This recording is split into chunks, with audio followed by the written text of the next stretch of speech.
Hello， 大家好，我是阿努，欢迎来到想想实验室。这次有基督教听到会爽到飞天的事。今天要为大家带来的是阿努帮你看系列《远古启示录》。先介绍一下这次登场的主角：古代版的药炖排骨，好大一条蛇 ，Winter is coming， 抱怨殖民者的殖民者，龙与地下城，乡民的尺寸。在开始之前，别忘了订阅我们，打开小铃铛，也可以多多留言跟我们说你还想听哪些故事，我们全家都会很感激你的。终于已经到了《远古启示录》最后一部了。在尾声的3集中，汉考克只去了2个地区，一个是美洲，一个是土耳其。这几集的内容不知道是不是预算的关系，已经没有前几集那么精彩了。汉考克在这3集里也开始越来越凶，没有一副被霸凌的脸了。在第4集，汉考克用了推翻主流美洲人类史的2个证据作为开场，一个是在新墨西哥州2万多年前的人类足迹，还有一根他根本没介绍到底是什么，只知道来自于13万年前的东西。当然我就去查了一下，原来这根东西是最近几年考古学家在美洲发现的如此像的牙齿，然后这个牙齿有被敲开吸食的痕迹，也就是说我们祖先在13万年前就懂吃药炖排骨了耶。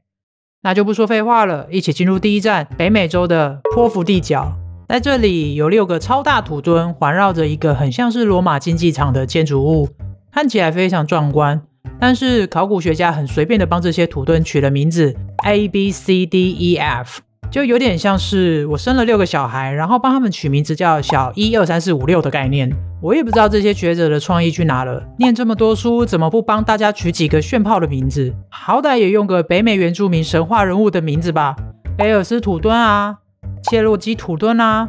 安宁根土墩啊，听起来不是炫炮多了吗？而且你们知道吗？这个区域的名字要是直接翻译的话，叫做贫困点。真不知道这些殖民者当初来到这块土地的时候，心里到底在想什么？殖民人家还嫌当地人很贫困的意思吗？好了，总之，主流考古学家认为，波福地角的年纪大概在公元前1700年左右，是整个北美洲最古老、最神秘的遗迹之一。据说，古代美洲人整整用了600年，好几代人的时间整理这些土墩，却没有留下任何文献叙述这里到底是用来干嘛的。目前推测，可能、也许、好像是用来当成祭祀的地方。总之，学者们没有很确定。这就让汉考克有了一个大胆的想法，他认为这些取名很随便的土墩是用来观测天文的，因为这整个波福地角的四周几乎没有遮蔽物，所以祖先们可以站在这里观察各种天文。根据汉考克的研究，这边可以观测到质点跟分点，也就是说可以观察到4个节气。分点在之前影片有介绍过，就是那个1年之中白天黑夜会等长的时刻，但质点没有介绍过，这边帮大家科普一下什么是质点。质点是1年之中太阳光线在地球公转轨道上出现2次离赤道最远的时刻，这个日子就是冬至跟夏至，会是1年之中日夜长短差异最大的时候，而且这个差异很大的现象大概会持续2到3天，这2到3天在夏天也称为仲夏夜。查到这里我就在想，那为什么没有仲冬夜？但网络上查不到什么资料，问 ChatGPT 他也叫我少啰嗦，就是没有。我猜可能是冬天对祖先来说很危险，没什么好庆祝的，所以连个好听的名字都不想取了。总之，根据汉考克的研究，如果你站在圆形广场内圈的东边，可以透过对面的土墩看到夏至跟冬至的日落点。然后如果你走到对面，也就是内圈的西边，你会发现对面的土墩瞄准了夏至跟冬至阳光日出的点。另外在春分跟秋分的时候，你站在圆形广场的正中央往西边看过去，可以从最大的土墩 A 观测到当时日落的点。而且更神秘的是，在这个地区还有巨石阵的朋友巨木阵，这些大大小小用木头围起来的圆圈大概有40个左右，最小的直径约18公尺，最大的超过60公尺。不过现在学者们把木头都拔掉了，用了比较不会腐坏的小白柱来标示这些圈圈的位置。这些圈圈看起来根本就像是圆规画出来的，超级圆。但就像前面说的，很神秘。有些学者认为是用来矫正星象的位置，有些学者则认为只是祖先用来跳舞的。目前他们还在吵架中，所以没有答案。不过目前主流考古学家普遍认为这些建筑不可能是用来观察天文的。但你们想想，这些建筑用来观测天文其实好像也蛮有道理的，因为古代人也没什么娱乐，观察星星跟制作小孩对祖先来说可能就是最佳娱乐了，或者是也可以加倍娱乐，一边观察星星一边制作小孩。快乐完之后还可以顺便帮星座随便取名字。为什么我会说随便取名字？我就拿天蝎座来讲好了。你们看，这到底哪里像蝎子啊？这根本就伊波拉病毒吧？天蝎座应该要叫伊波拉座。还有你们看，这个狮子座根本就老鼠座啊，狮子个屁啊！第二站，蛇墩。这个蛇墩也是一个超巨大土墩。主流考古学家根据出土的文物判断，这个蛇墩是在公元前321年左右建好的，但汉考克觉得这个时间只是当时祖先修补的时间，不是盖好的时间。不过有趣的是，在这一站汉考克根本没进去，只有在旁边大抱怨蛇墩管理员不让他进去，还念了对方写的拒绝 email。主要的内容是说汉考克的理念跟他们不合，所以不给参观。看到这边我就在想，只能说人类真的很爱搞同温层，非我族类耶。你跟我想的不一样，你就不要踏进我的地盘胡说八道。好哦，虽然进不去，但干爹的钱还是得花，节目还是得做。所以汉考克在这站分享了一些他的长期研究，还访谈了一个当地北美原住民的历史学家。他们一致认为这个蛇墩也是一个用来观测天文的结构。在蛇墩的第一节身体可以对准夏至日出的位置，第二节身体可以对准春分跟秋分日出的位置，而第三节可以对准冬至日出的位置。然后如果从蛇的尾巴画一条直线出去，可以直接指出正北方。另外，如果你从蛇墩的头看出去，可以看到差2度的夏至夕阳。但盖了这么大的蛇墩，对准各种节气，为什么就这里没对准，差了2度呢？这就是汉考克拿出来嘴主流科学家的武器了。他认为会有这个差异，是因为几千年以来的地球轴心偏移现象所导致的，就是之前有分享过的岁差现象啦。根据计算结果，如果按这个现象来推算地球轴心偏移倾斜角度的话，时间就会刚好对到了之前提到过的那个造成地球浩劫的假说新仙女木事件了。虽然听起来可能会有点无聊，但我还是想逼大家听一下汉考克怎么推算出来的科普知识。他提出了一个计算方式，地球轴心偏移的周期约41000年，在这个过程中大概会有 2.5 度的来回偏移。这个偏移就造成目前观测夏至夕阳会有2度的偏差，而这个2度也刚好让它回推到蛇墩建立好的年份1万多年前。讲到这里，就要来比对一下当地伊洛魁族关于大洪水的传说。传说中，当时有一条长了角的巨蛇住在村庄附近的湖里，常常有事没事乱村民。后来神看不下去，派了一位英雄来整治这条蛇。接着英雄发起了一场闪电大战，这场大战让天上的星座都砸到地面上，产生大爆炸，让四周都陷入一片火海。最后有一颗星星砸到巨蛇身上，让它痛苦地甩了一下尾巴，掀起了30公尺的巨浪，让四周的村庄几乎都被淹没了。大部分的村庄都消失在这场灾难中。猛哦，英雄到底是来整巨蛇的，还是来整村民的？你们觉得这个故事的场景有没有像陨石撞击地球后发生的事呢？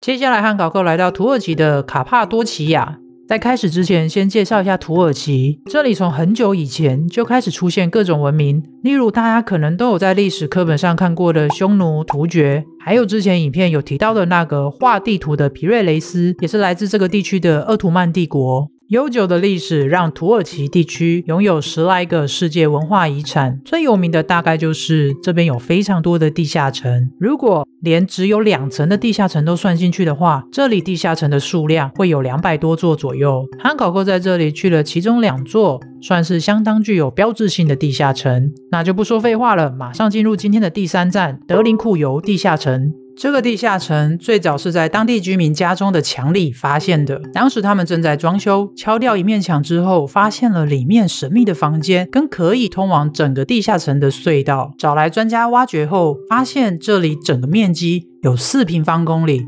深度大概在85公尺，然后总共有18层，据估计最多大概可以容纳2万人。里面有1万多个通气孔可以通到地面上，而且还有取水井可以直通到最底层的地下水面。另外还有些地方有可以滚动的门，这些门重达半吨，但如果你有一个小圆形锁匙，就可以透过滚动的方式把别人挡在外面，就有点像是紫霞仙子喊芝麻开门的那个门啦。总之，这个地下城就是一个超级复杂、充满各种房间跟地道还有机关的石造结构。而且最夸张的是，这些结构是祖先们用单手斧一点一点敲出来的。不过目前这个地下城建造的原因还没有一个确切的答案。一开始历史学家认为是基督徒为了躲避迫害而盖的，但是后来发现更多不同文明的人也有在这个地下城生活过，像是西泰人啊、伯里吉亚人啊、波斯人啊、罗马帝国啊、鄂图曼帝国啊、害怕强盗的基督徒啊、亚美尼亚人啊之类的。这就让德林库尤地下城的历史又复杂又神秘。主流历史学家也提出，在过去这里是古代丝路必经的路线，所以在交通不便的时代，大家都想要有这个地区的控制权，导致这边战乱不断，才会在地下城里看到许多不同代的文明。讲到这里，你们看到丝路会想到什么？我是立马想到唐三藏啦，想说会不会唐三藏也躲过这里，就好奇去查了一下他的取经路线，结果发现没有，他没有走过来土耳其，因为在路上听到佛法是从印度传过来的，他就往印度去了。话说回来，汉考克访谈当地的2位历史学家后，他们都一致认为，这个地下城的设计许多地方看起来都非常适合生活起居，例如可以下厨、酿酒，甚至养小动物。而且在距离不远的地方，有一个远古河床上发现了一些单手斧还有石制工具，这些东西的年纪可以追溯到公元前9500年，也就是上个冰河时期末。讲到单手斧，还记得前面有提到德林库尤地下城基本上是用单手斧一点一点敲出来的吗？所以他提出这个地下城其实根本像现代的避难所一样，最早应该是祖先们为了躲避一场世界浩劫才建造了这个地下城。接下来在距离德林库尤地下城8公里处，汉考克来到了今天的第4站凯马克勒地下城。这个地下城面积比德林库尤还要大，但是没那么深，比较浅一点。这里大概只有8层的结构。根据考古学家评估，这边大概可以住3500人左右。而且比较神奇的是，在这个地下城的第3层，有一个现在已经被封闭的地道。据说这个地道还可以走的时候，是可以直接通往德林库尤地下城的。而且不止这2个地下城可能有连结，在卡帕托基亚地区至少有6个地下城是可以互通的。你们觉得祖先们有可能在没有先进设备、生存环境又超级危险的情况下，突发奇想的挖通这些地道吗？应该不会有天醒过来就突然觉得好无聊哦，不然叫上全村的人一起来玩真人版挖金矿吧，这有点不合理吧。所以汉考克提出，既然考古学家很难确定这些地下城的起源，也许我们可以从当地拜火教关于这些地下城的神话传说中找到一些线索。怕大家可能不太熟悉拜火教，先介绍一下他们。拜火教是历史非常悠久的一个宗教，最远可以追溯到公元前2000年，可以说是人类非常早期就出现的一个信仰，一直到今天都还存在着。那么他们的传说是怎么说的呢？传说中有一个叫伊玛的人来到河边，拜火教的真神阿胡拉马兹达突然显灵说 Winter is coming， 去盖地下城，然后你要注意暗号，当巨蛇从天而降的时候，带上用不完的物资，最优秀的人跟小动物躲下去，在地下等待这个漫长的冬天过去。不知道大家还记不记得之前的内容也一直都环绕在各种蛇身上，这条带来灾难的巨蛇有没有可能就是祖先们在形容一堆攻击地球的陨石呢？是不是跟新仙女木事件有关系呢？接下来汉考克提出了一些相关的证据。第5站华盛顿州东部的河道巴地，这个面积总共5000多平方公里的地区被汉考克称作为末日地形，因为这里有超多超巨超深的沟。主流地质学家认为这里的奇景是来自于上个冰河时期覆盖在北美洲的大冰盖融化之后流出来的洪水造成的，只是年代他们还是持续的吵架中，没有一个结论。根据理论，在这个大冰盖的南端有一个米苏拉冰石湖，本来有天然的冰坝挡着，但是因为数千年来一次又一次的气候变迁，造成冰坝数十次的裂开愈合、裂开愈合、裂开愈合，让里面巨量的湖水流到这个地区，慢慢的让这边变成这个样子。但是新仙女木事件的支持者汉考克可不这么认为，他访谈了一个当地业余的地质研究者，得出了一个结论。在公元前1万多年，当时有一颗彗星撞击到冰盖，造成了一场强度大概是比尼加拉瓜瀑布强3000倍的大洪水，在几周内就冲刷出这个地形。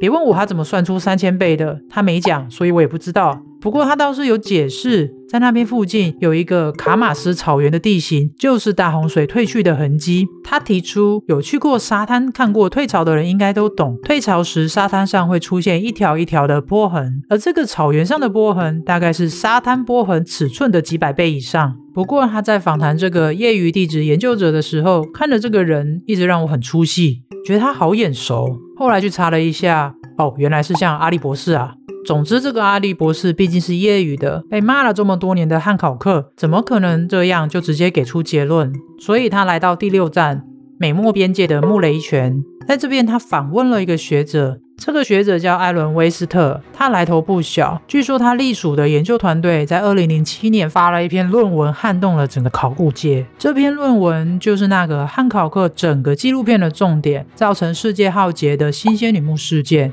总结一下他们的对话内容，艾伦团队在这个地方发现了黑泥层，这个黑泥层代表着大洪水的分界线。他们在这个遗迹发现了陨石撞击的证据，也发现了灭绝层。他们相信当时北美洲将近去世了50-60%的人，还有各种巨型动物。只是这个说法目前还在吵架中，主流科学界无法接受这件事。我有去查了一下，反对的人提出，当时根本没去世这么多人。总之结论就是，这个新仙女木事件还是非常有争议的。在这支纪录片的尾声，汉考克下了一个结论，他认为主流科学家不愿意面对新仙女木事件的原因是，掌控目前世界的人要当人类历史的文明霸主，所以一直不愿意承认曾经有个高等文明可能存在地球上。你们觉得呢？在1万多年前，新仙女木事件是不是真的造成世界浩劫了呢？远古的高等文明有没有曾经存在过？留言跟我们分享你的想法。那今天的影片就先到这边咯，这个系列也完结了。如果你喜欢我们的影片，请订阅、点赞、分享，下次见，拜拜。